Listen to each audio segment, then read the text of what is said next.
नमस्कार, ANB news देख रहे हैं आप। मैं हूं आपके साथ पल्लवी राजपूत और हमारे खास कार्यक्रम मुद्दा में आप सभी का स्वागत है। देश में 1 अप्रैल से नया वित्त वर्ष लागू हो गया है और इसी के साथ आज से आपकी जिंदगी में कई बड़े बदलाव होने जा रहे हैं। घर की ईएमआई से लेकर दवाइयां, सफर सभी महंगा हो गया है, जो देश के आम आदमी से लेकर खास आदमी को प्रभावित करने वाले हैं। 1 अप्रैल से 19 किलो की कमर्शियल रसोई गैस की कीमत में 250 रुपए का इजाफा किया गया है और आज से इसकी कीमत 2253 रुपए प्रति सिलेंडर हो गई है। वहीं अब देश में हाईवे पर सफर भी महंगा हो गया है। टोल टैक्स में 10 से 65 रुपए तक की बढ़ोतरी की गई है। देश के आम आदमी के लिए अब घर खरीदना भी महंगा हो गया। घर खरीदारों को टैक्स पर मिली छूट खत्म कर दी गई है। हालांकि आज से कोरोना संबंधी नियमों में भी छूट दे दी गई है। केंद्र सरकार के आदेश के मुताबिक अब मास्क नहीं लगाने पर लोगों को जुर्माना नहीं देना पड़ेगा। आज देश में सभी के लिए आधार कार्ड से पैन कार्ड लिंक जरूरी कर दिया गया है। अगर आपने 31 मार्च तक अपना पैन कार्ड आधार कार्ड से लिंक नहीं किया तो अब आपको 500 रुपए का जुर्माना भरना पड़ेगा। वहीं आज से सरकार के द्वारा बजट के सभी प्रावधान लागू हो गए हैं, जिसके कारण देश में क्रिप्टो करेंसी जैसे वर्चुअल एसेट्स की खरीद बिक्री पर 30% टैक्स लागू हो जाएगा।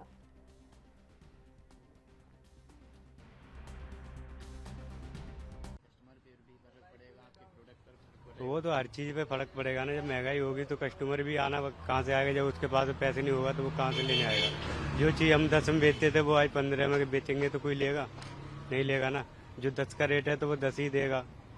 आज महंगाई का ये है तो हमारा भी थोड़ा फर्क पड़ गया है। दुकानदारी पे जो है महंगाई का रेट देख रहे हैं बहुत ज़्यादा महंगा हो गया, लेकिन गरीब आदमी कहाँ जाएगा। उनको खुद ही सोचना चाहिए, इतना महंगा नहीं करना चाहिए। फिलहाल मजदूर लोग जो है कैसे खाएंगे, भूखा रह जाएंगे। और सब कुछ को तो रेट तो बढ़ ही रहे हैं, लेकिन गरीब आदमी को तनख्वाह कहाँ बढ़ रहे हैं। भी है थोड़ा बहुत। और कोविड के केसेस का कुछ नहीं कह सकते अपन, कोविड के केस बढ़ भी सकते हैं वापस। और वैसे अपनी प्रिवेंशन के लिए अपन मास्क लगाना जरूरी है। क्राउडेड पैलेस है या जब भी घर से बाहर जाए तो अपन मास्क वैसे नहीं हटाना चाहिए। मेरी राय तो ये है कि मास्क नहीं हटाना चाहिए, मास्क लगाना चाहिए। क्योंकि जैसे 3 साल से कोविड आ रहा है तो वापस कोविड आने के चांस है कि कभी भी केस बढ़ सकता है और वापस ऐसी पेंडेमिक जो है कंडीशन वो अपने ऑल ओवर वर्ल्ड में हो सकती है। केसेस भी हम लोग देख रहे हैं दिल्ली में 100 से पार हो गए हैं, कल का जो आंकड़ा है। हाँ, केस भी बाहर हो रहे हैं और धीरे धीरे ये स्प्रेड हो जाएगा और भी ज़्यादा कंडीशन खराब हो जाएगी हमारे देश की।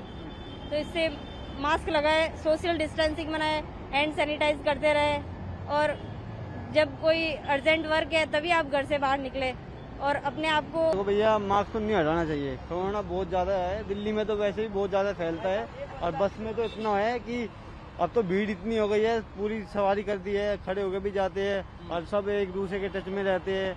मुंह मास्क निकालते हैं, उसका निकलता है ना जो पूरा मुंह पे आता है। मास्क नहीं मतलब मास्क लगा के रखना चाहिए 100%। मेरा तो फैसला यही है कि मास्क लगाना चाहिए, नहीं तो फिर कोरोना और फैलेगा। फिर कितना खतरनाक हो जाएगा मास्क हट जाएगा, क्योंकि रोड पे भी चलना है, मंदिरों में जाना है, पब्लिक मार्केट में जाना है, भीड़ मार्केट में उमड़ रही है। बहुत ज़्यादा खतरा है। अभी तो दिल्ली में सबसे ज़्यादा है फिलहाल, तो मुझे लग रहा है कि रोज मैं देखता हूँ उसमें आगे से तो ऐप पे। ये दिल्ली मेरठ एक्सप्रेस का 3रा नंबर का टोल है, काशी टोल प्लाजा के नाम से है और ये इंडिया का फर्स्ट प्रोजेक्ट है जिसमें फुल डिजिटल है जो जीपीएस मोड पे काम करेगा।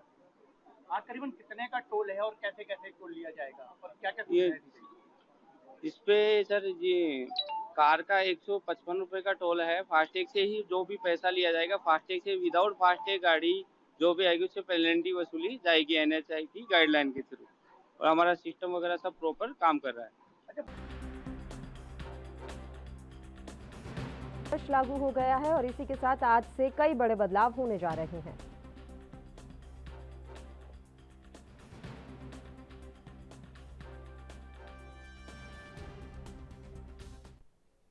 और चलिए इस मसले पर अब हम चर्चा की शुरुआत कर लेते हैं। 2 मेहमान इस समय हमारे साथ जुड़े हुए हैं। मेहमानों से पहले आपका परिचय करवा देते हैं। खेमचंद शर्मा जी इस समय हमारे साथ जुड़े हुए हैं, भारतीय जनता पार्टी के प्रवक्ता हैं। कार्तिकेय सिंह जी इस समय हमारे साथ जुड़े हुए हैं, कांग्रेस पार्टी के प्रवक्ता।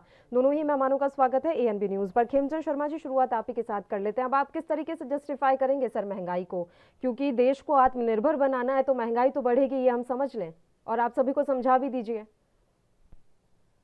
देश को आत्मनिर्भर बनाना है महंगाई बढ़ेगी, ये कमेंट सही नहीं है। कुछ चीजों में महंगाई बढ़ रही है क्योंकि अंतर्राष्ट्रीय पेट्रोलियम के प्राइस अंतर्राष्ट्रीय स्तर पे बढ़े हुए हैं और उसकी वजह से भारत में भी बढ़ रहे हैं। तो ये एक सच्चाई है और ये पूरे विश्व के लिए सच्चाई है, ना सिर्फ भारत के लिए। आप किसी भी देश में चले जाओ, अमेरिका में चले जाओ, यूरोप में चले जाओ, कहीं भी चले जाओ, हर जगह महंगाई बढ़ रही है पेट्रोलियम प्राइसेस पे, तो उसका इफेक्ट भारत में भी है। रही दूसरी चीज़ों पे, आप दूसरी चीज़ों में देखेंगे तो जब से हमारी सरकार आई है, ऑन एन एवरेज हमारा जो महंगाई है 5 से 6% के आसपास रहा है और यूपीए के समय में वही महंगाई 11 से 12% के बीच में ऑन एन एवरेज 10 साल में रही थी। तो हमने मोस्टली चीज़ जो डेली या रोज़मर्रा की चीज़ें होती हैं उससे महंगाई को बढ़ने नहीं दिया है और आप देखेंगे उसी का परिणाम है कि पिछले समय में बहुत सारी चीज़ें ऐसी रहीं कि जो इवन पिछले 3-4 साल में या 5 साल में उनका रेट वैसा ही रहा जैसा रेट रहना चाहिए। तो भारत सरकार पूरी प्रयास में है कि पेट्रोलियम प्राइसेस का जो इम्पैक्ट है वो कम से कम लोगों तक पहुंचे और जो बाकी चीज़ें हैं वो कंट्रोल में रहें और सीधा सीधा गरीबों को, मिडिल क्लास को फ़ायदा देने का काम भी सरकार ये लगातार कर रही है। जैसे जो फ्री अन्न की योजना है उसको बढ़ा दिया गया है, अभी भी गरीबों को फ्री अन्न दिया जा रहा है।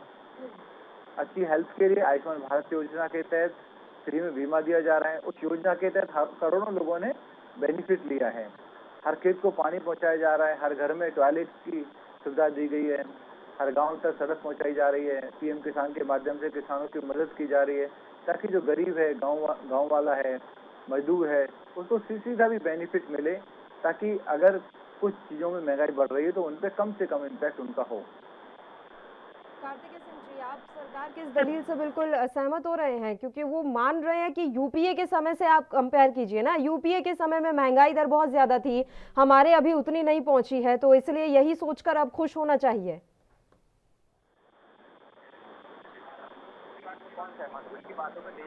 आएगी कि आप 8 साल हो गए, आप अभी तक समझ ही नहीं पा रहे कि आप सस्ता में हैं। आप किस टाइम से कंपैरिजन करेंगे? आप बताइए, यूपीए में कब आपको 950 का सिलेंडर मिल रहा था?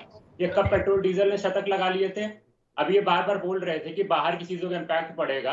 अब टोल टैक्स में बाहर की चीजों का क्या असर पड़ रहा है जहां पे आपने 10 से 15% ने इजाफा कर रखा है, या जो जरूरत की दवाएं हैं, जेनरिक दवाएं हैं, उसमें आपने 10% का इंक्रीज कर दिया है, उसमें कहां से फर्क पड़ रहा है? या बाहर से आपका एलपीजी सिलेंडर से क्या मतलब है?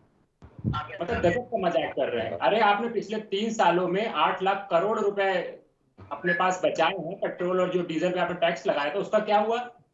और जब 70-80 का प्रति बैरल चल रहा था क्रूड ऑयल, तब आपने कितने जनता को रियायत दी थी? उसके बारे में बात करनी चाहिए आपको।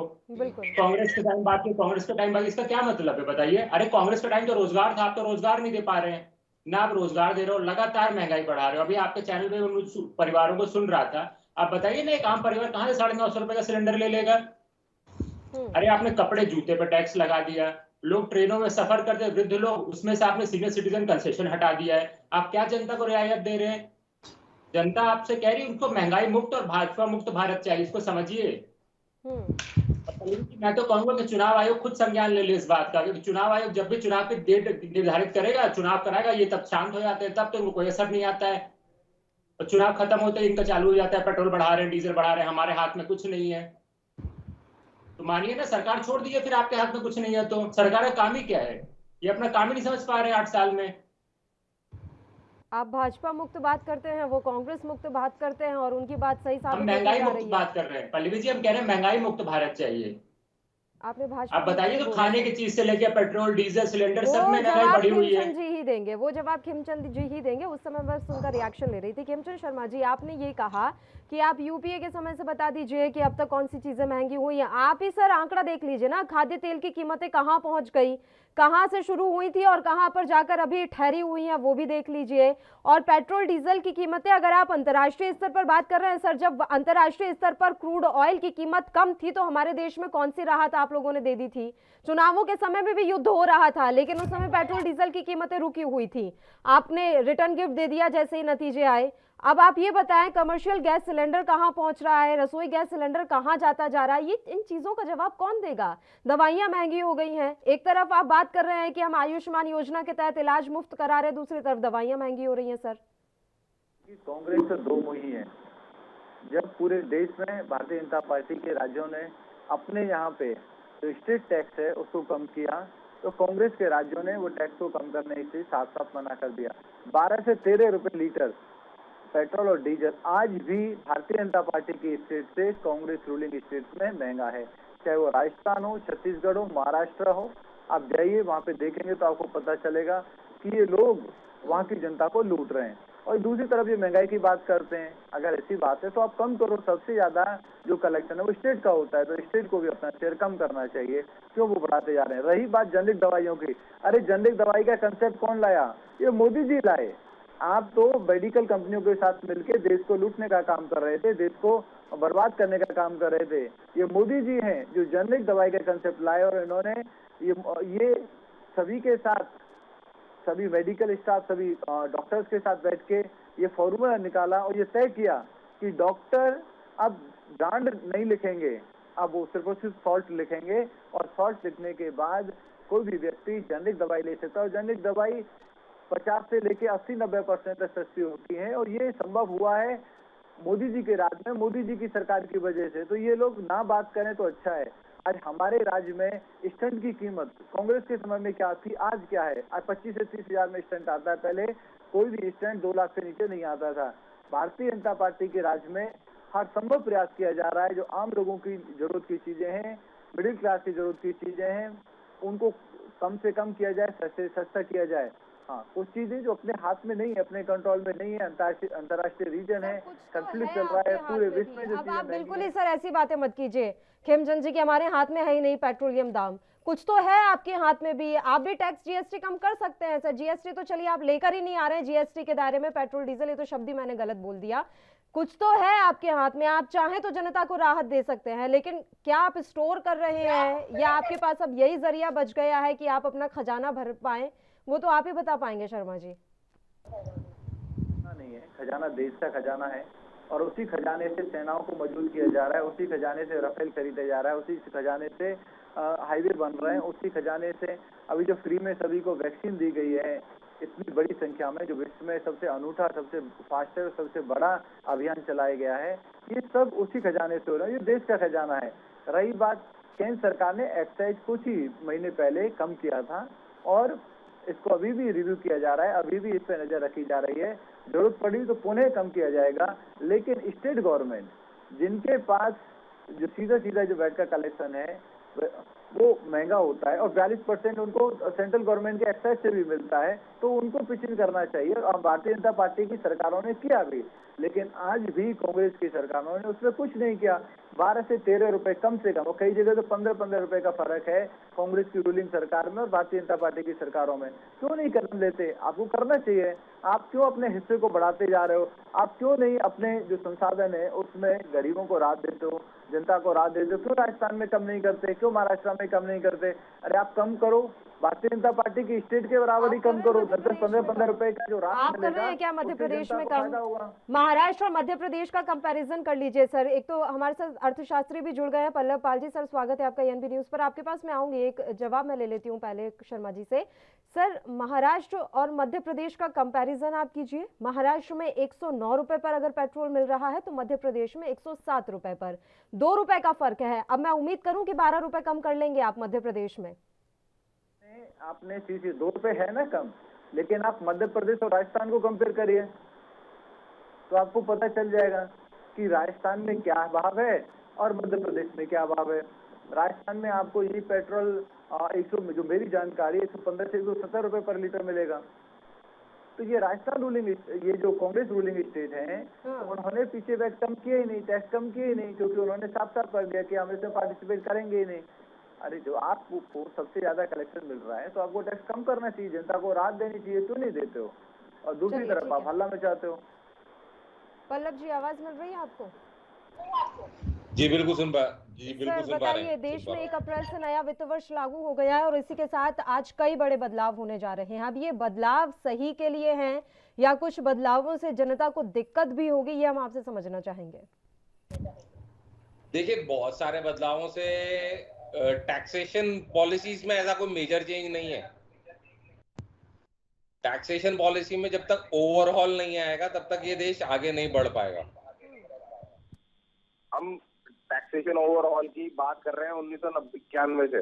31 साल हो गए मैं बात करते हुए, और आज तक किसी, चाहे वो कांग्रेस है चाहे वो बीजेपी, किसी ने टैक्सेशन ओवरऑल की बात नहीं की है। 2008 से दुनिया एक टैक्सेशन इकोनॉमी है जहाँ पे इन्फ्लेशन तो है बट ग्रोथ रेट नहीं है। और ये हमारे साथ ही नहीं है, पूरी दुनिया के साथ है, क्योंकि 2008 से हमने कॉन्टिन्यूसली ऐसा प्रिंट किया है, यूटिलाइजेशन, ऑप्टिमम यूटिलाइजेशन की बात ही नहीं की है। और इसकी शुरुआत 2006 में पहली बार मनमोहन सिंह सरकार ने की थी, मिस यूटिलाइजेशन ऑफ रिसोर्सेज के साथ। टैक्सेशन पॉलिसीज में ऐसा कोई मेजर चेंज जब तक नहीं आता है, जब तक क्रूड तक पेट्रोलियम प्रोडक्ट को जीएसटी में नहीं लाया जाता है, जब तक लिकर को जीएसटी के अंदर नहीं लाया जाता है, जब तक स्टेट एलोमिनेटम को जीएसटी के दायरे में नहीं लाया जाता है, तब तक ये प्राइस डिफरेंशियल चलते रहेंगे। हाँ, मेरा एक मानना है कि करंट सिचुएशन में सेंट्रल गवर्नमेंट और स्टेट गवर्नमेंट दोनों रिलीफ दे सकती है, दोनों के पास एक्साइज ड्यूटी का रिलीफ का बेनिफिट मिल रहा है, दोनों जगह से रिलीफ मिल सकता है। जैसे नवंबर में से केंद्र सरकार ने 5 रुपए 5.5 रुपए का रिलीफ दिया था, इसी तरह से अभी भी ये पॉसिबल है, क्योंकि एक्साइज ड्यूटी अभी भी बहुत आई है और वो उसका फायदा क्या सिर्फ केंद्र सरकार नहीं, इसका फायदा राज्य सरकारें भी ले रही है, चाहे वो कांग्रेस हो तो बीजेपी हो। जी जी जी, कार्तिक सिंह जी। जी, मैं एक बार आप जब एक सवाल पूछ रही थी बीजेपी प्रवक्ता से, तो मुझे इनका जवाब समझ में आ गया कि जब आपने पूछा था कि आपके हाथ में क्या है, तो इनके हाथ में वो कैमरा है जिससे अपनी झूठी छवि चमकाते हैं और व्हाट्सएप पे जिससे अपना ज्ञान बढ़ाते रहते हैं। देखिए, जब अगर हम पेट्रोल डीजल की बात कर लेते हैं, क्रूड ऑयल की बात कर लेते हैं, तो इम्पोर्ट केंद्र सरकार करती है, सेंट्रल एक्साइज ड्यूटी लगती है।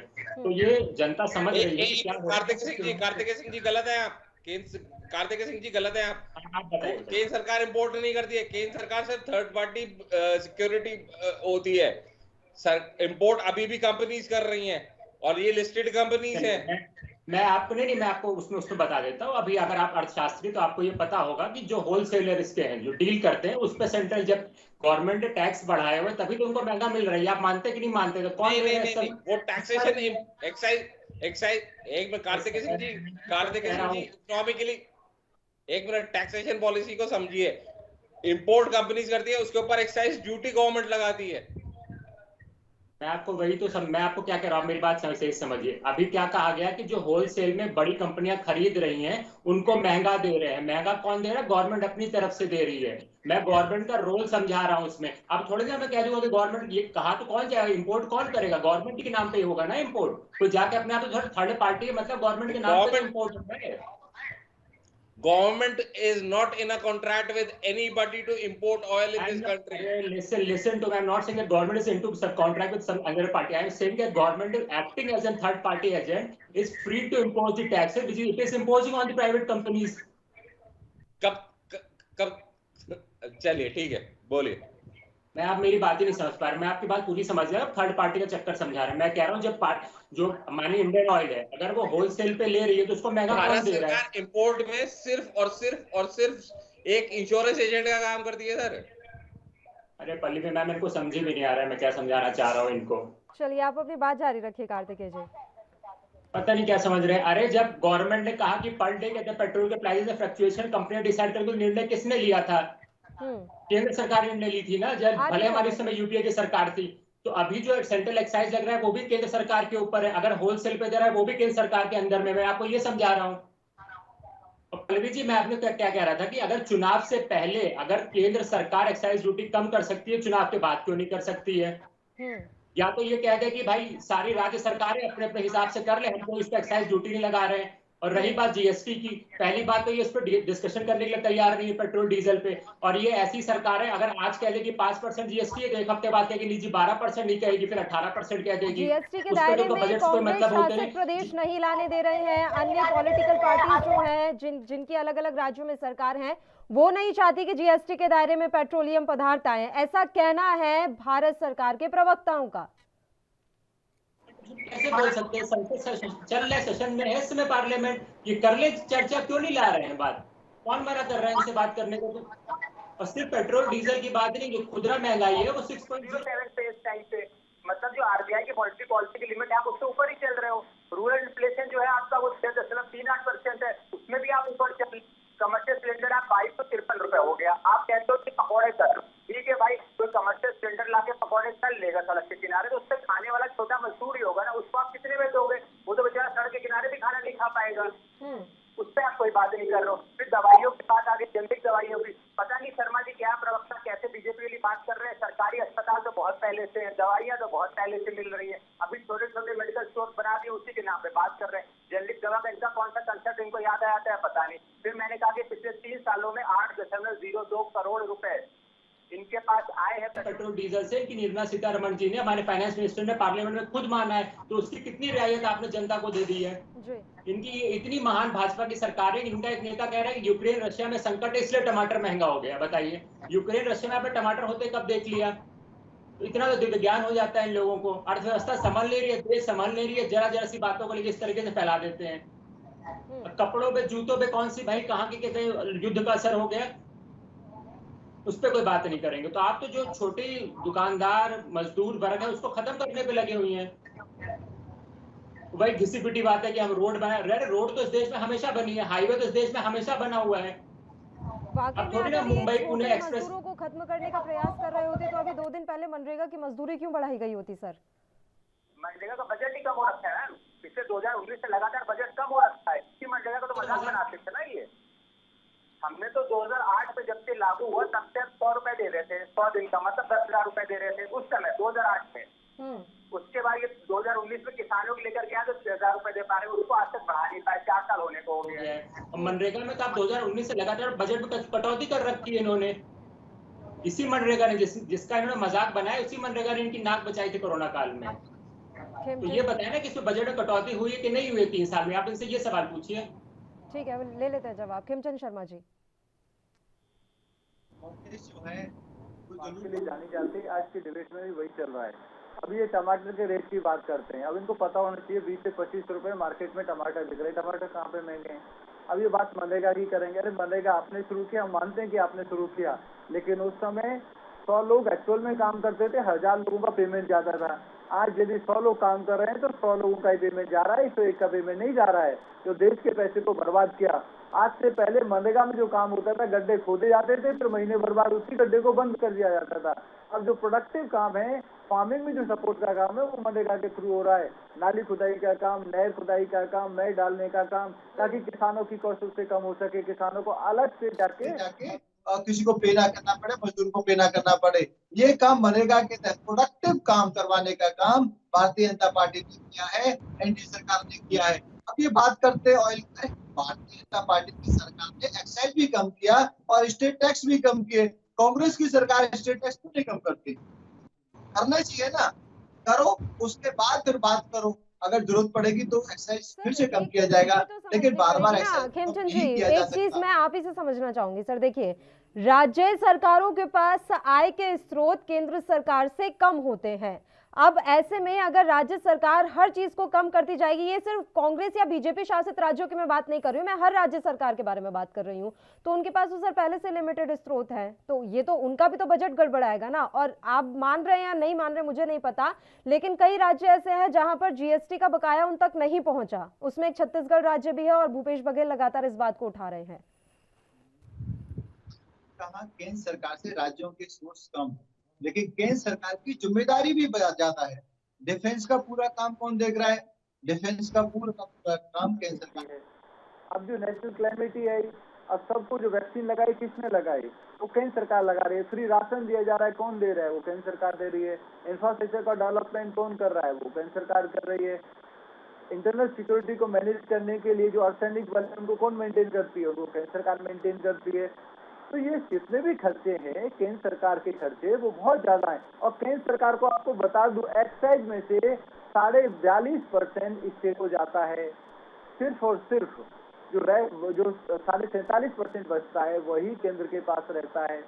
अब स्टेट के पास 42.5% केंद्र से एक्साइज आ रहा है, फिर उनका वैट है।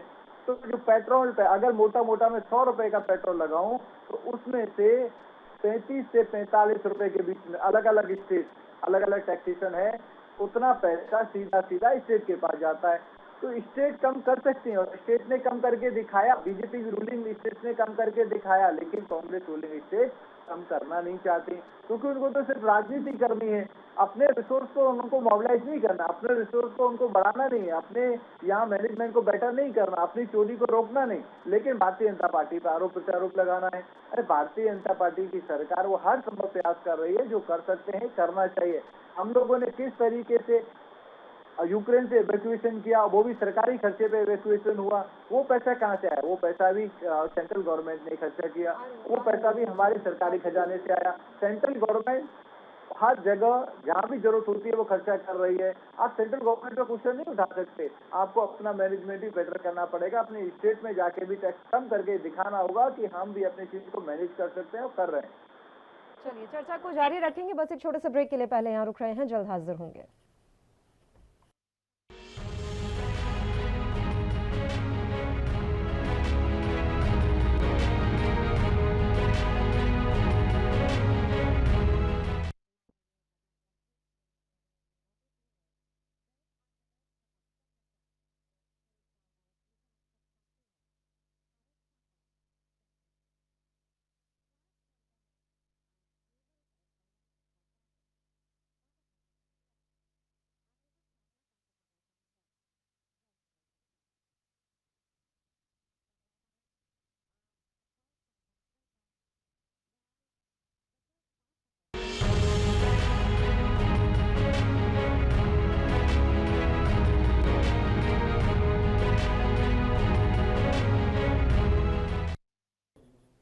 ब्रेक के बाद एक बार फिर से आप सभी का स्वागत है। कार्तिकेय सिंह जी, आप ही का रुख करेंगे, उसके बाद में पाल साहब आपके पास आऊंगे। बताइए कार्तिकेय जी।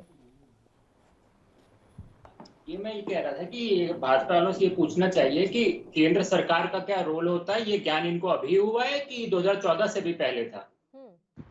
या 2014 में जो सिलेंडर लेके रास्तों में चलते थे और वो सिलेंडर इनको महंगा नहीं पड़ रहा है क्या? फ्री में मिल रहा है कहीं से सिलेंडर इनको? वो सब्जियां सस्ती हो गई हो, या यात्राओं की बात करते थे, बोलते थे कहते हैं जो हवाई चप्पल पहनने लगे हवाई जहाज में ले जाएंगे, वो तो ट्रेनों पे नहीं चल पा रहा है। तब इनको नहीं समझ में आ रहा, जब स्पेशल ट्रेन लगा करके फेयर महंगे कर रखे थे तब नहीं पता चला। और पल्लवी जी, आप खुद जान के आश्चर्यचकित होंगे कि अभी भी जो सीनियर सिटीजन कंसेशन था वो उन्होंने खत्म ही कर दिया है। मतलब जो बेचारे 60 साल से ऊपर थे उनको जो कंसेशन था वो भी आपने खत्म कर दिया है। आप रियायत कहाँ पे दे रहे हो? और कह रहे हैं अभी युग देखा मैं यही इनको दिक्कत है। ये हमेशा इधर उधर की बात, कभी पाकिस्तान की बात थोड़ी कम कर रहे थे, यूक्रेन पहुंच गए। अरे अगर जो इवैक्यूएशन था पहली बात तो यूक्रेन के अंदर से किया नहीं इन्होंने, वो बच्चे खुद आसपास के क्षेत्रों में देशों में आए, वहां से लेकर के आए हैं। और इससे पहले न जाने कितनी बार इवैक्यूएशन हुआ है। सरकार ने इसके नाम पे तो कभी नहीं कहा कि हाँ देखिए हम तो आपको निकाल के लाए हैं तो हम आपके परिवार से ज्यादा पैसे ले लेंगे। अब कान सीधा पकड़ो, घुमा के पकड़ो, पकड़ तो कान ही रहे हो। गजब मतलब देश को बेवकूफ बनाने में लगे हुए हैं। अब करो कंपैरिजन भी, सारे राज्यों की लिस्ट लेके आइए, हम भी बैठ के कर लेते हैं किसमें कितना क्या बढ़ा रखा है। अरे छत्तीसगढ़ और राजस्थान की सरकारों ने तो पुरानी पेंशन बहाल कर दी, आप कर दो बहाल। आप बताओ ना कितनी नौकरियां दे रहे हो, हम उस पर चर्चा कर लेते हैं एक बार बैठ करके। अरे आप नौकरियां दे नहीं पा रहे हो, चीजों के लगातार दाम बढ़ाए जा रहे, तो कर क्या रहे हो आप केंद्र सरकार में? तो मतलब कोई मैं कुछ भी आप चला दो देश के नाम पे। कार्तिकेय सिंह जी, राज्य सरकारें कौन सी नौकरियां दे पा रही हैं? मैं कह तो रहा हूँ पल्लवी जी, इस पे आप एक बार बुलाइए चर्चा, हम करते हैं बैठ करके उस पर चर्चा। अभी भी चर्चा ही कर रहे हैं सर। नहीं मैं तो कह रहा हूँ, मैं ये सिलसिलेवार तरीके से कर लेते हैं कि राजस्थान में कितनी नौकरी आई, मध्य प्रदेश में कितनी आई, छत्तीसगढ़ में कितनी आई, महाराष्ट्र में साथ में सरकार में वहां कितनी आई, इस पर हम चर्चा कर लेते हैं। उस पर कौन भाग रहा है? मैं तो जो महंगाई का मुद्दा है उस पर कह रहा हूँ ना, खाली आप पेट्रोल डीजल की बात क्यों कर रहे हैं? मानिए कर्नाटक से कोई सामान आता है, यहाँ पे कोई सब्जी वहां से आ रही है, मानिए मक्का ही है, वहां पर मक्का या कोई नारियल आ रहा है वहां से, तो टोल टैक्स से जब तक वो मंडी में पहुंचेगा तो उसका रेट और महंगा हो जाएगा। तो खुले बाजार में जब ठेलों पे आएगा तो महंगा ही मिलेगा ना आपको। तो महंगाई तो लगातार बढ़ेगी, आप उसको कम करने के लिए क्या कर रहे हो? अरे खाली पेट्रोल डीजल की बात नहीं, आप टोल टैक्सेस में बढ़ा दिया आपने, लोगों का होम लोन महंगा कर दिया है। और तब आप जब जान रहे हो कि 2 साल में कहते हैं लोगों की कमर कितनी टूटी है इस कोरोना से, लोगों के काम धंधे नहीं बचे, नौकरियां नहीं बची हुई हैं, तो आप रियायत कहाँ पे दे रहे हो उनको? मैं इसलिए आपसे शुरुआत में मैंने कहा कि चुनाव आयोग संज्ञान ले ले, चुनाव में कोई तारीख डिसाइड कर दे किसी भी राज्य के चुनाव को, देखिए कैसे हर चीजें कंट्रोल में आ जाएंगी। अब कहाँ गए मोदी जी के रुपए और डॉलर की साख बताते थे, पेट्रोल का दाम ऐसे बढ़ रहा है, अब कहाँ गए उनके हंसी मजाक की बातें? करे संसद में क्यों नहीं चर्चा कर रहे हैं महंगाई के ऊपर? और अभी आपने पल्लवी जी शुरुआत में बोला कि परीक्षा में चर्चा करी थी ना मोदी जी ने, एक बार वो मिडिल क्लास में और लोअर बेचारे क्लास वालों से बात करें ना, उनसे चर्चा करें कि भाई आपको महंगाई अच्छी लग रही है कि नहीं अच्छी लग रही है। चर्चा इस होती अच्छे है दिन पे सर, तो वोट किया नहीं चर्चा था। होती है फ्री राशन वितरण के लाभार्थियों के साथ, चर्चा होती है प्रधानमंत्री आवास योजना के मैंने लाभार्थियों आपको के शुरुआत साथ। में मैंने शुरुआत में इसलिए कहा कि ये व्हाट्सएप और कैमरा ही इनके हाथ में है। ये अपने लोगों को है कि जिनकी पोल हर बार खुलती है कि कैसे फिक्स क्वेश्चन उनसे पूछे जाते हैं, कैसे वो जवाब देते हैं, और बार बार राशन के लाभार्थियों की बात करी जा रही है। तो अब शायद 2 सालों में देश समझ रहे हो। और ये मैं बता दूं कि आप जो राशन दे रहे हो 75 रुपए का दे रहे हो एक आदमी पे। वो हमारी सरकार फूड सिक्योरिटी एक्ट में लेकर के 3 रुपए 2 रुपए 1 रुपए का जब हम चावल आटा दे रहे थे, वो 75 रुपए का देकर के आप कर रहे हो। अरे तेल वो अपने घर से लगाएगा, मसाले वो अपने घर से लेके आएगा, सब्जी वो अपने घर से लेकर के आएगा, गैस वो अपने घर से लेकर के आएगा। क्या राशन फ्री में दे रहे हो आप? उनका क्या मजाक बना रहे हो? वो वीडियो पल्लवी जी मैं उस पर जाने नहीं जाता हूँ कि वो वीडियो सबने देखे थे, जब वो 3 महीने वो बच्चे अपने परिवारों के साथ पैदल चल के जा रहे थे ना, दिल्ली की सड़कों से हमने देखा था। कितने खड़े थे भाजपा के लोग, वो सबको पता है किस तरीके से बात घुमाते हैं। इनको इस बात पे शर्म करनी चाहिए। और बात इसकी नहीं कि हम एक अपोजिशन, हम इसलिए इनसे सवाल पूछ रहे हैं। हर व्यक्ति इनसे सवाल पूछना चाहता था, आप रियायत किस जगह पे दे रहे हो? आप बताओ ना कि यहाँ जी हम यहाँ से लोगों को राहत दे रहे हैं, हाईवे बनवा रहे हैं। अरे हाईवे कब नहीं बनाए? इंटरनल सिक्योरिटी इससे पहले देश में नहीं थी क्या? हमारे पाकिस्तान से बहुत अच्छे संबंध थे। क्या मतलब बात करके घुमाते रहते हैं हर बात पे। पल्लव जी, अब जो स्थितियां आ गई हैं सर महंगाई को लेकर, जिनकी मासिक आय 30,000 रुपए है, उन लोगों से जब बात की गई तो उन्होंने कहा कि अब उनके यहाँ बचत नहीं हो पाती है, बचत के नाम पर शून्य हो गया है सब कुछ। यहाँ पे मैं 2-3 चीजें बताना चाहूंगा बाकी चीजों पे आने से पहले जी। रशिया इस टाइम पे ब्रेड बास्केट है पूरे यूरोप की, ठीक है। जो रशिया से एक्सपोर्ट्स हो रहे थे फ्रूट के, वो अब एशिया से हो रहे हैं। तो जनरली इन्फ्लेशनरी प्रेशर उसके कारण आ रहा है। ये चीज इन लोगों को भी, ये दोनों साइडों को समझनी चाहिए। प्लस एडिशनल जो बीजेपी को 2,35,000 करोड़ रुपए मिले हैं सेंट्रल गवर्नमेंट को एक्साइज ड्यूटी से, और स्टेट गवर्नमेंट को 25 से 30,000 करोड़ रुपए मिले हैं एड वैलोरम जो ऐड किया गया एक्साइज ड्यूटी पे, वो स्टेट और सेंट्रल गवर्नमेंट दोनों रिड्यूस कर सकती है, जिसके कारण इन्फ्लेशनरी प्रेशर्स कम होंगे, ठीक है। जो कार्तिकेय सिंह जी जो कह रहे हैं कि हम नौकरियां नहीं है, दुनिया में ग्रोथ बेस्ड इकोनॉमीज नहीं बची हैं। दुनिया एक स्टैगफ्लेशन बेस्ड इकोनॉमी बन रही है। 2008 से लगातार ये कॉन्टिन्यूस है, जहां इन्फ्लेशन तो है मगर ग्रोथ नहीं है, नौकरियां नहीं है। उसके 3 बड़े रीजन है, क्योंकि 2008 से दुनिया ने सिर्फ एक पहला जो काम किया है वो सिर्फ किया है पैसा प्रिंट करने का। चाहे वो इंडिया हो, चाहे वो यूएस हो, चाहे वो यूके हो, चाहे यूरोप हो, चाहे रशिया हो, चाहे चाइना हो। दूसरा बहुत बड़ा रीजन है कि ग्लोबल सप्लाई चेन्स जो जिस तरीके से काम कर रही थी प्री पेंडेमिक, उस लेवल पे अभी तक नहीं आ पाई हैं, जिसके कारण आज की डेट में जो दवाइयों के जो केमिकल्स हैं वो इंपोर्ट करने में महंगे हो गए हैं। जो दवाइयां महंगी हो रही है उसके भी स्पेसिफिक रीजन है, क्योंकि ग्लोबल सप्लाई चेन उस लेवल पे अभी तक नहीं आ पाई है। तीसरा और सबसे इंपॉर्टेंट रीजन, जब तक हम प्रिंटेबल मनी को कंट्रोल नहीं करेंगे, हम इन्फ्लेशन को दुनिया में कहीं पे भी कंट्रोल नहीं कर पाएंगे। नेट सेविंग तभी होगी जब प्रिंटेबल मनी और इन्फ्लेशन को डायरेक्टली लिंक किया जाएगा। अब मेरी एक यहाँ आपसे बात है सर, मैं आ रही हूँ आपके पास कार्तिकेय सिंह जी। तो फिर झूठ क्यों बोला जा रहा है जनता के साथ? क्योंकि देश का हर एक नागरिक तो अर्थशास्त्री नहीं है, ये हम भी जानते हैं। तो लोगों को इतना बेवकूफ क्यों बनाया जा रहा है कि हम आपको इतने लाख नौकरी दे देंगे, हम आपको इतने रोजगार दे देंगे, हम इतनी महंगाई कम कर देंगे? झूठ ना बोले ना फिर लोगों के साथ। झूठ, आपको एक एग्जांपल देता हूँ। राजस्थान का बजट में एलोकेशन किया गया है 6,500 करोड़ रुपए एडिशनल का, कि हम नई नौकरियां देंगे।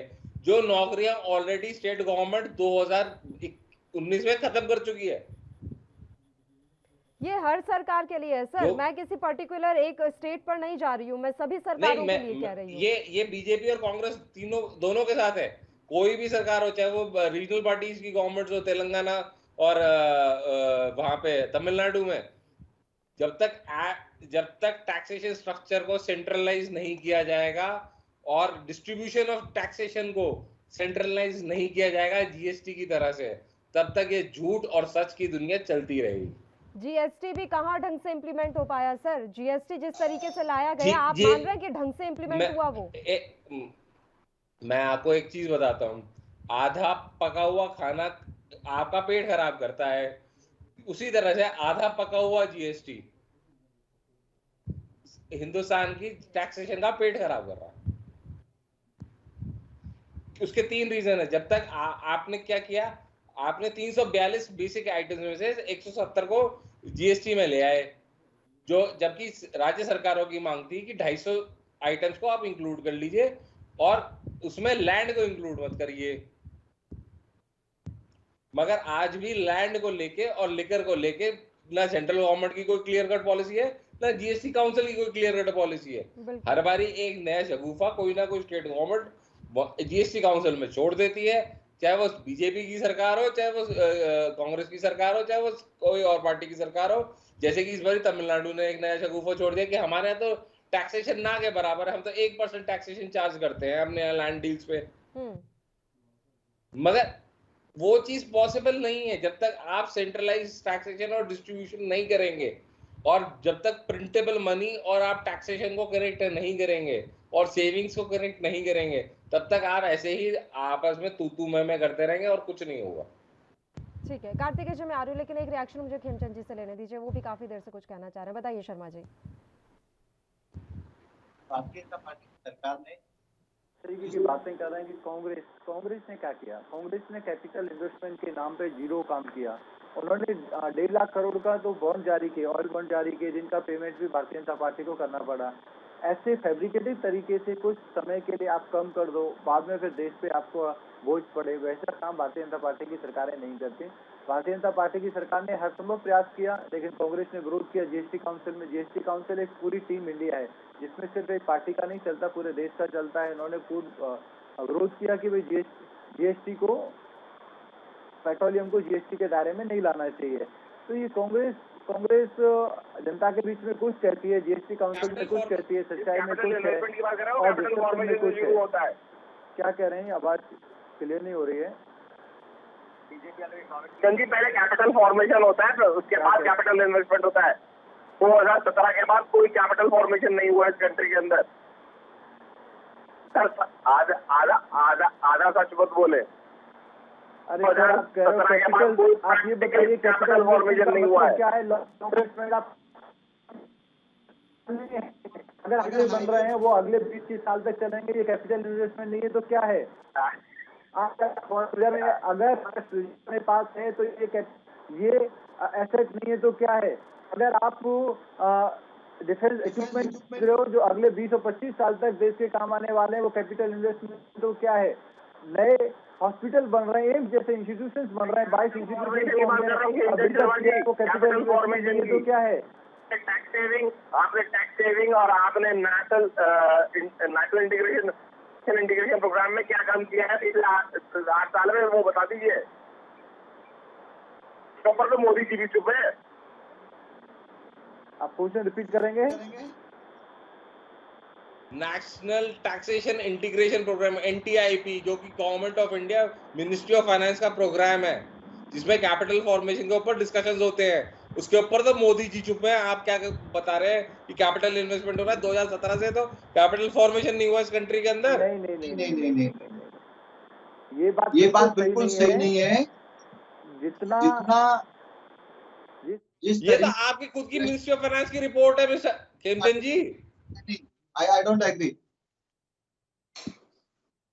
ये तो आपके मिनिस्ट्री ऑफ फाइनेंस की रिपोर्ट बना रहे हो, रिपोर्ट है जो प्राइम मिनिस्टर को सबमिट की गई है। एसेट्स एक्वायर करो, आप करो, वो कैपिटल इन्वेस्टमेंट नहीं। I don't understand. उसके ऊपर 17 से 18 आर्टिकल छप चुके हैं। आप आर्टिकल भेजिए, फिर उस पर डिस्कस करेंगे। ठीक है, आप पहले अपनी बात पूरी कर लीजिए शर्मा जी, फिर मुझे कार्तिकेय जी का भी रुख करना है। मेरा अनुरोध, विनम्र अनुरोध ये है कि जब हम किसी पे आरोप लगाए तो पहले अपने गिरेबान को देख लें। कांग्रेस को अपने स्टेट्स में जाके टैक्स को कम करना चाहिए और उसके बाद सेंटर के साथ डिस्कस करना चाहिए। सेंटर अपनी ओर से मॉनिटर कर रहा है, जब भी पॉसिबल होगा एक्साइज में करेक्शन करने की जरूरत होगी, एक जरूर बात करेंगे। मुझे बताइए सर, मैं आपकी बात से अग्री करती हूँ कि कांग्रेस शासित राज्यों को ये करना चाहिए। 4 राज्यों में अगर ये हो भी जाएगा तो पूरे देश में महंगाई कम हो जाएगी क्या? 4 राज्य आपको इतने मैडम अखर रहे हैं क्या? पहले मुझे ये बताएं। पल्लवी जी, 4 राज्यों में होने तो दीजिए। 4 राज्यों की जनता झेल रही है, बाकी राज्यों में भारतीय जनता पार्टी की सरकारों ने बाकी कम कर राज्यों में दिया है। रामराज आ गया है। भारतीय जनता पार्टी की सरकारों ने कम किया। रामराज है, आप कटाक्ष करेंगे सर तो आप कंपेयर देखिए करिए। उस समय उत्तर राजस्थान की प्रदेश में गवर्नमेंट क्या ने हो भी रहा है, कम राजस्थान किया। में क्या हो हो रहा है। सकता है राजस्थान कि में वो वहां पे लॉ एंड परसेंटेज ऑर्डर कम की ये हो। सिचुएशन खराब जब है कि प्रधानमंत्री ने डॉक्टर को ऐलान कर आत्महत्या दिया, करनी पड़ी वहां पे। प्रधानमंत्री ने ऐलान किया पेट्रोल डीजल की कीमतों को रिड्यूस करने का, तो उस समय देर से ही सही पर अशोक गहलोत की सरकार ने भी किया सर। राजस्थान में हुआ, आप देखें तो सही, परसेंटेज कम था लेकिन किया गया है सर। आप ऐसे मत बोलिए ना, आप ऐसे ना कहिए सर कि बिल्कुल ही। की घोषणा के बाद पेट्रोल और डीजल के प्राइस स्टेट गवर्नमेंट ने कम नहीं किए। आप चेक राजस्थान, करें, महाराष्ट्र, दिल्ली सरकार ने सबसे एंड में किया। दिल्ली सरकार, महाराष्ट्र ने नहीं किया, महाराष्ट्र ने नहीं किया सर। महाराष्ट्र ने भी नहीं किया, राजस्थान ने भी नहीं पीछे किया, छत्तीसगढ़ ने भी पीछे नहीं किया। आप आज कंपेयर कर लो, गूगल करके कंपेयर कर लो, आपको पता चल जाएगा राजस्थान में कम से कम 12 से 13 रुपए लीटर ज्यादा महंगा है। कार्तिकेय जी। पल्लवी जी, मैं तो अभी जो हमारे इकोनॉमिस्ट थे, मैं उनसे यही कह रहा था कि आप बीजेपी वालों को इकोनॉमिक्स समझा रहे हैं, बहुत टफ टास्क है। अगर ये समझते तो 8 सालों में ऐसा नहीं ब्लंडर नहीं होता इकोनॉमी के साथ। और देखिए, मैं तो अभी खेमचंद शर्मा जी से कहूंगा कि अभी खोल लें गूगल और अभी प्राइस डाल लें गूगल में, तुरंत खुल के आ जाएगा किसने चेंजेस किया था, नहीं किया था। पंजाब में जब चन्नी साहब की सरकार थी तो उन्होंने टैक्स के साथ साथ एक थ्रेशोल्ड 3 रुपए 5 रुपए का डायरेक्ट कट किया था 10 रुपए का डीजल के ऊपर। और रही बात, बार बार ऑयल बॉन्ड बोलते हैं, बॉन्ड क्यों निकाला जाता है? अभी इकोनॉमिस्ट है वो आपको आज समझा देंगे कि जिस समय जो अंतर्राष्ट्रीय बाजारों में जब क्रूड ऑयल के प्राइसेस ऊपर थे तो उसका भार हम सीधे जनता के ऊपर शिफ्ट ना करें, इसलिए बॉन्ड निकालती है। और उसमें एग्रीमेंट होता है कि निश्चित समय के बाद हम इस पैसे को चुका देंगे, क्योंकि 2014 में भाजपा वाले आ गए तो चुकाना उनको था। 8 सालों में ये उन्हीं की बात करते हैं, जबकि मैं बार बार कह रहा हूं कि 8 लाख करोड़ रुपए इनके पास आ चुके हैं पिछले 3 सालों में, खाली पेट्रोल डीजल पे जो इन्होंने टैक्सेस किए तो उससे। और रही बात 13 रुपए राजस्थान, नहीं पता है शर्मा जी को समझते 1 रुपए 12 रुपए महंगा है। अभी ये गूगल की बात कर रहे थे, ऑनलाइन इनको बोलिए चेक करें फिर बात करें। तो हम उसी पे रोते नहीं रहेंगे।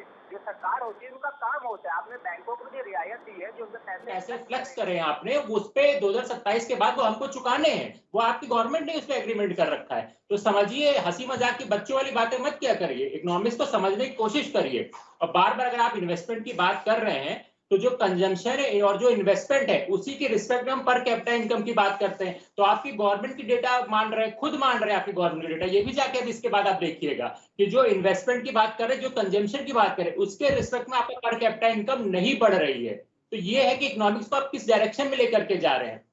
मैं बार बार छोटे लोगों की बात इसलिए कर रहा था कि आप चाहे नोटबंदी कर ले, फिर जीएसटी की बात करके, जीएसटी में क्या टैक्सेस की, फिर ये 4 टाइप के टैक्सेस लेकर के आ गए।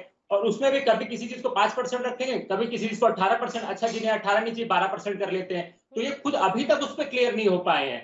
फिर आप कोरोना का नाम लेके बसते रहे। तो आपने लोगों को जो रियायत थी वो दी कब है? और हर स्टेट का अपना होता है। आप राजस्थान की बार बार बात कर रहे हैं और मैंने अभी आपको कह रहा हूँ कि अभी आप गूगल करके देख लीजिए कि उसमें हमने चेंज किया था नहीं किया था।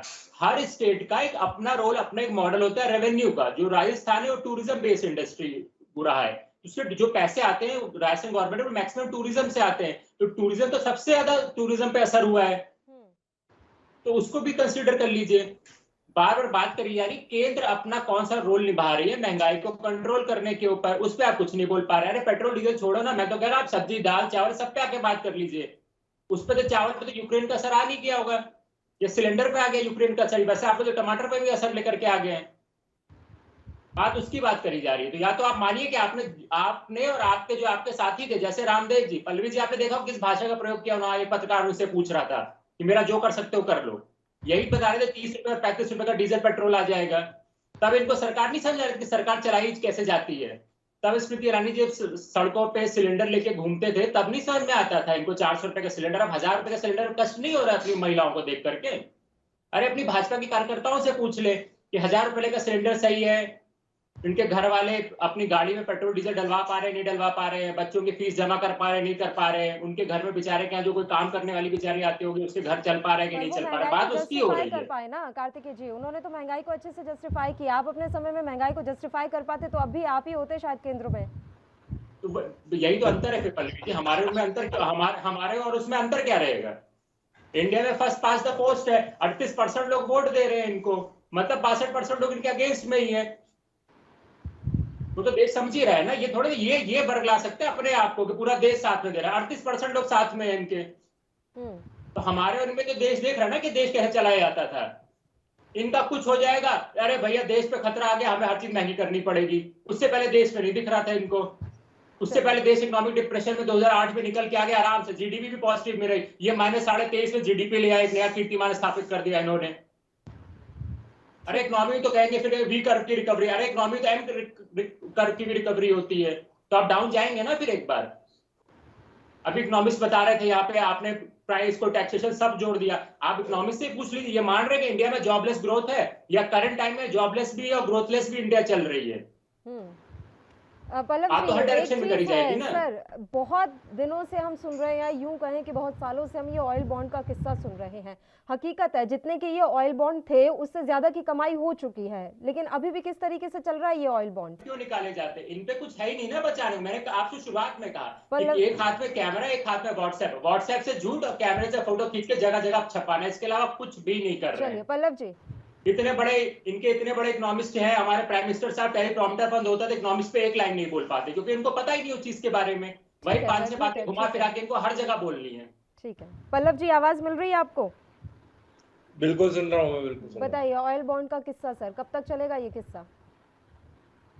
ये ऑयल बॉन्ड्स का चर्चा तब तक चलती रहेगी जब तक कि एक बेसिक प्राइस जो कि मेरा $93 है, जो गवर्नमेंट का बेंचमार्क है, $93 का बेंचमार्क है। जब तक ये लोग वहां पे नहीं आएंगे तब तक ये लोग उस ऑयल बॉन्ड की कहानी को चलाते रहेंगे। ऑयल बॉन्ड से होगा क्या कि एडिशनल फंड्स जनरेट होंगे और उसके कारण ये लोग सोच रहे हैं कि ये लोग प्राइस को डिक्रीज कर पाएंगे। बट इस टाइम पे कोई भी मेजर इन्वेस्टर उन बॉन्ड्स में इन्वेस्ट करके राजी नहीं होगा। हाँ, अगर आप उनको नेशनल सेविंग सर्टिफिकेट्स की तरह इशू करते हैं तो एक और डिफरेंट इशू हो जाएगा। इंडिया की क्रूड बास्केट आज भी $73-74 की है जी, ठीक है। वर्ल्ड में इतनी लो बास्केट आज भी किसी के पास नहीं है, और इसका क्रेडिट मैं सिर्फ और सिर्फ मोदी जी को दूंगा, क्योंकि जब दुनिया ने अपने प्राइस रिविजन्स किए तो इंडिया ने अब रीनिगोशिएट करके उन प्राइसेस को नीचे लेके आए, ठीक है। मगर हमें एवरेज प्राइस जो चाहिए वो $60 पर बैरल के आसपास चाहिए, ताकि हम अपनी ग्रोथ को फंड कर सके। जो एडिशनल टैक्सेशन आपने जो लगाया है उससे आप इन्फ्लेशन को टेम्पररीली कम कर सकते हैं। जो आपने एक्साइज ड्यूटी ₹7 बढ़ाई हुई है एडिशनल, जो कोविड के टाइम पे बढ़ाई गई थी, अगर आप उसको रिड्यूस करते हैं तो उसके कारण स्टेट्स को भी जगह एक्साइज कम करना पड़ेगा और सेंट्रल गवर्नमेंट को रिलीफ, और आप एक जनरल रिलीफ दे पाएंगे, जिससे आप ऑलरेडी 2,35,800 करोड़ रुपए जनरेट कर चुके हैं जी, बिल्कुल।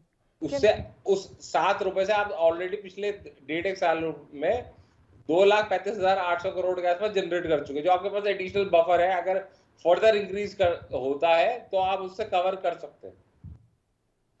खेमचंद शर्मा जी, अब ये ऑयल बॉन्ड का किस्सा सर खत्म करना ही होगा, ज्यादा इसे स्ट्रेच करने का कोई फायदा नहीं है। और उम्मीद करती हूँ कि अब तक आप गूगल कर चुके होंगे कि गहलोत सरकार ने प्राइस रिड्यूस किए थे या नहीं किए थे पीएम मोदी के अनाउंस के बाद। मैडम, मैंने गूगल किया है, आगरा में ₹101 पर लीटर पेट्रोल का प्राइस है। राजस्थान में 114 से लेके 116-17 रुपए तक पेट्रोल का प्राइस है। अगर इन्होंने बीजेपी स्टेट के अनुसार कम किए होते तो ये इतना डिफरेंस नहीं आता। अब आप गूगल करके कंपेयर करके आप टीवी पे फ्लैश कर सकते। रही ऑयल बॉन्ड की बात, हम ऑयल बॉन्ड के बारे में इसलिए बताते हैं कि यूपीए सरकार ने फैब्रिकेटेड तरीके से कुछ समय के लिए पेट्रोल की प्राइस पे कंट्रोल करने की कोशिश की, लेकिन वो 1.5 लाख करोड़ जो पैसा वो हमें पे करना पड़ा, हम पे कर रहे हैं। और जो पे करना तो वो कम नहीं किया, वो सिर्फ शिफ्ट किया। शिफ्ट करके फ्यूचर की गवर्नमेंट पे डाल दिया। अगर आज हम भी ऐसा करते हैं तो भविष्य में भारत की जो इकोनॉमी है, भारत का जो तंत्र है, भारत का जो आने वाला भविष्य है वो और अंधकार में हो जाएगा। हम लोग जो लॉजिकल है वो करने का प्रयास कर रहे हैं। एक्साइज को मॉनिटर किया जा रहा है। अब आप देखेंगे राजस्थान में डेली का जो इंक्रीमेंट हो रहा है 1.5 रुपए का होता है और जगह 80 पैसे, 82 पैसे, 83 पैसे, 84 पैसे हो रहा है। यहाँ पे 1.5 रुपए तक भी हो रहा है राजस्थान में। क्यों हो रहा है? क्योंकि स्टेट के टैक्स ज्यादा है। अगर स्टेट का टैक्स रिड्यूस कर रहे हैं, जब डेली इंक्रीमेंटेड हो रहा है तो स्टेट के टैक्स को कम क्यों नहीं किया जा रहा है? क्योंकि उनकी इनकम बढ़ रही है और ये चुप रहते हैं। ये लॉजिकल है। आप कंपेयर करेंगे तो आपको यूपी वर्सेस राजस्थान के आपको रेट सामने आ जाएंगे और आपको पता चल जाएगा। क्योंकि ये करने को कुछ नहीं करते, सिर्फ इलॉजिकल बातें करते हैं। मैं आपको नाम बताता हूँ, आपको सिटीज के नाम बताता हूँ। आप जाइए बेसवाड़ा में, यही प्राइस 116 रुपए पर लीटर है। 116 रुपए पर लीटर क्यों है? कार्तिक जी जी, आप बात कंप्लीट कर लीजिए शर्मा जी। अगर चीजों में तो हेलो जी जी, आवाज आ रही है। अब आपकी आवाज आ रही है, बताइए। पहले नहीं आ रही थी आपको? आपकी आवाज मिल रही थी सर, ब्रेक हो रही थी, बट अभी क्लियर है। अब आप अपनी बात जारी रख लीजिए। नहीं, मैं सिर्फ आपको कह रहा हूँ बंसवाड़ा में 116 रुपए पर लीटर है जी, और जब पर डे का ये प्राइस बढ़ रहा है वहां पे 1.54 रुपए बढ़ता है। वही दूसरे स्टेट में, दूसरे सिटीज में 80 पैसे के आसपास बढ़ता है। क्यों बढ़ता है इतना? क्यों फर्क है इतना? क्योंकि स्टेट के टैक्स भी ज्यादा है। अब यही प्राइस आप देखिए उत्तर प्रदेश में, देखिए आगरा में, देखिए 101 रुपए के आसपास है और 116, 15 रुपए का फर्क है। क्यों है? क्योंकि स्टेट ने वहां पे अपने टैक्सेस को रेस्ट्रिक्ट नहीं किया हुआ है, कंपैरेटिव नहीं है, कम नहीं किया है। करना चाहिए। 15 रुपए तो बहुत बड़ा फर्क है। आप 15 रुपए कम करो, फिर आप सेंटर से बात करो कि भाई नहीं एक्साइज पे भी कुछ करना चाहिए, तो फिर सेंट्रल गवर्नमेंट भी सोचेगी। आप खुद तो कुछ कम नहीं करना चाहते लेकिन सेंट्रल गवर्नमेंट को कम कराना चाहते हैं। सेंट्रल गवर्नमेंट 47.5% में पूरे देश को चला रही है, तो स्टेट गवर्नमेंट की भी ड्यूटी है ना कि वो इसमें पिच इन करें। कार्तिक जी। पल्लवी जी, इनसे पूछिए कि पटना में किसके साथ है? पटना कहाँ पड़ता है? बिहार में पड़ता है, राजधानी है। वहां पर जो तेल की कीमत इस समय 112.51 पैसे। फिर इनसे जरा एक और पूछिएगा कि बेंगलोर कहाँ पड़ता है? 108 रुपए। भोपाल, मध्य प्रदेश की राजधानी, आपकी सरकार चौथी बार, क्या कीमत है? 114 रुपए 21 पैसे। ये यहीं पर है ना? यहीं पे सरकार है आपकी? इस पे बात करें थोड़ी। पता है अभी भी आप ये जस्टिफाई नहीं कर पाए कि राजस्थान में 116 रुपए क्यों है। चलिए, जब चन्नी साहब की पंजाब में 10 रुपए का कट किया था डीजल में, आपकी कितनी राज्य की सरकारों ने कट किया था? जवाब दीजिए, बताइए। उत्तर प्रदेश में देखिए ना कितना कम है, आप हरियाणा में देखिए कितना कम है। आप सवाल अलग अलग है सर, सवाल अलग अलग है। सवाल पूछ रहे, आप कहीं से छूट रहे हैं। मैं आपका नाम पूछ रहा, आप घर वालों का नाम बताएंगे। मैं घर वालों को पूछ रहा, आप अपना नाम बताएंगे। जो पूछ रहा आप वो बताइए ना। आपने अभी कहा कि अभी चर्चा कर ले। मैं पूछ रहा हूँ आपसे, भोपाल में बेंगलोर आप ही की सरकार है ना? ये त्याग पत्र हो गया, मुझे पता नहीं चला इस बात में अभी डिबेट करते करते। ये लॉजिकल कहलाता है। आप पड़ोस की स्टेट में कंपेयर करिए ना। आप कंपेयर करो राजस्थान से हरियाणा को, आप कंपेयर करो राजस्थान से यूपी को। मैं तो सारी महंगाई की बात कर रहा था। उसी महंगाई में मैं फिर गया, आपने मुझसे कहा, मैंने तो भोपाल का, बेंगलोर का, पटना का, आपकी सरकारों का बता दिया। अरे चलिए, 28 राज्य है ना देश में, ये पता है? ये संबित पात्रा की तरह आपको ये नहीं पता? 28 राज्य है इस समय, 28 राज्य है इसमें। आप महाराष्ट्र और गोवा का लगा लो। महाराष्ट्र से कंपेयर करना है, गोवा से कंपेयर करो। 24 में बताइए क्या फायदा पहुंचा रहे? छोड़िए, एलपीजी सिलेंडर क्या फायदा पहुंचा रहे हैं? आप छोड़िए, पेट्रोल डीजल मान लिया, नहीं कर रहे, मानिए हमारी सरकारें नहीं कर रही है भाई, जनता के खिलाफ हो गई ना। आप बताइए कितने 24 राज्यों में क्या क्या फायदा पहुंचा रहे हैं? बताइए एलपीजी सिलेंडर पे, बताइए दवा के ऊपर, कपड़ों के ऊपर, खाने पीने की चीजों पे क्या फायदा बचा रही भाजपा सरकार? बताइए। 4 राज्यों के इलेक्शन में वो बता के जीत के आए कि क्या क्या फायदा दिया है। उत्तर प्रदेश में हमने बेटर लॉ एंड ऑर्डर दिया, अच्छी स्वास्थ्य सुविधाएं दी, हमने वहां पे एजुकेशन को बेटर किया, इंफ्रास्ट्रक्चर को बेटर किया और जनता के बीच में डिटेल में डिस्कस हुआ। जनता के आदेश को साथ रख लिया, आप बताइए उसके बाद। इसीलिए एक एक करके वो जा रही हैं और इसीलिए जो बची कुची है वो भी आने वाले समय में चली जाएंगी, चाहे वो राजस्थान की सरकार हो, छत्तीसगढ़ की सरकार हो, चाहे महाराष्ट्र की सरकार हो। आने वाले समय में वो भी बचने वाली नहीं है। तो पल्लवी जी मुझे एक शर्मा मिनट जी, और दे दीजिएगा। पल्लवी जी बस जी एक मिनट चलिए और। बताइए बताइए। छत्तीसगढ़ और राजस्थान की सरकार ने पुरानी पेंशन बहाल कर दी, कब कर रहे हैं बहाल पूरे देश में?